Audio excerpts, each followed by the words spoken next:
choose the environmental education as my topic para malaman at mapag-aralan natin ang mga dapat at hindi dapat natin gawin sa ating kapaligiran, lalong-lalo na sa ating inang kalikasan, upang sa ganon ay mapanatili natin na maging maayos at maging ligtas ang ating mundong ginagalawan. Bakit nga ba napakahalaga ang pag-aaral tungkol sa ating kapaligiran?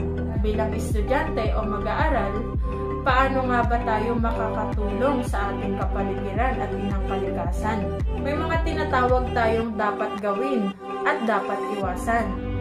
Unang-una, sa basura. Sa basura, meron tayong tinatawag na biodegradable and non-biodegradable. Itapon ang mga basura sa tamang lagayan. So, ang biodegradable, ito yung mga nabubulok na basura. Katulad ng dahon, mga nabubulok na gulay, balat ng prutas, at dumi ng hayop. Nung elementary kami, gumagawa kami ng isang compost pit. Doon namin nilalagay yung mga nabubulok. After a week, kapag napuno siya, ginagawa namin siyang fertilizer. So, yun yung mga biodegradable. And non-biodegradable naman, which is mga hindi nabubulok, katulad ng mga plastic bottle and paper cup, na hanggat maaari nire-recycle namin. Katulad ng paggawa ng mga base ng halaman, or ginagawa namin art, ginagawa namin, nagkikreate kami ng flowers na yari sa plastic bottle ng Coke. At yung mga paper cup naman, ginagawa namin lagayan ng mga ballpen. Yun yung mga dapat nating gawin sa basura.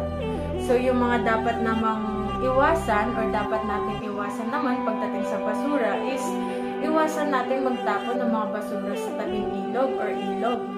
Iwasan din natin yung pagtatayo ng mga piggery or tinatawag na kulungan ng mga baboy sa tabing ilog.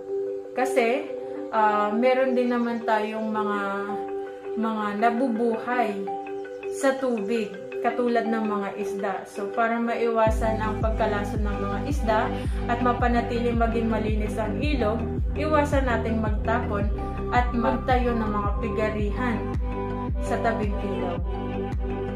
So, we can also plant trees.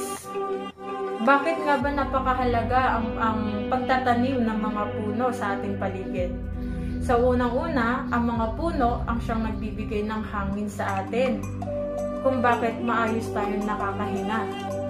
Pangalawa, nagbibigay ito ng pagkain sa tuwing siya ay nagbubunga.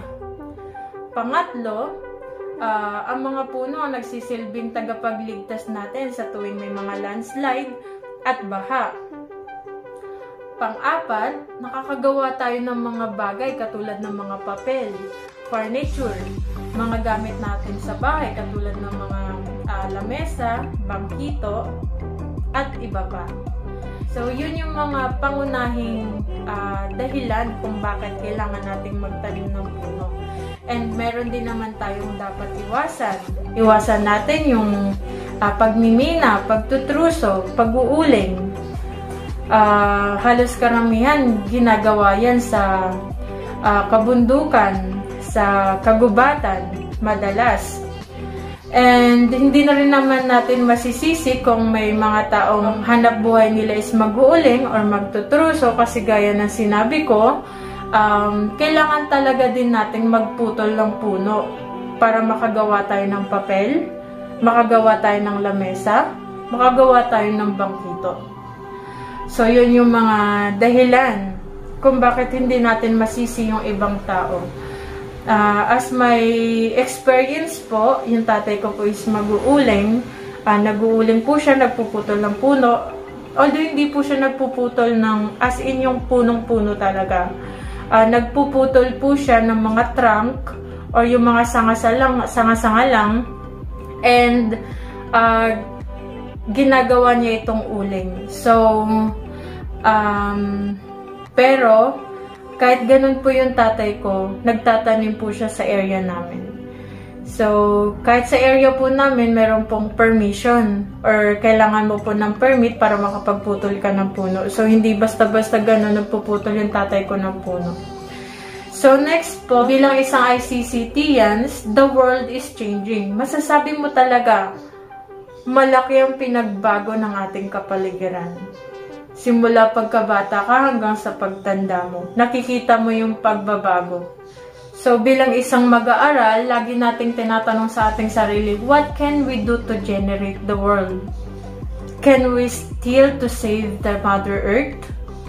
And syempre, bilang isang mag-aaral, yes!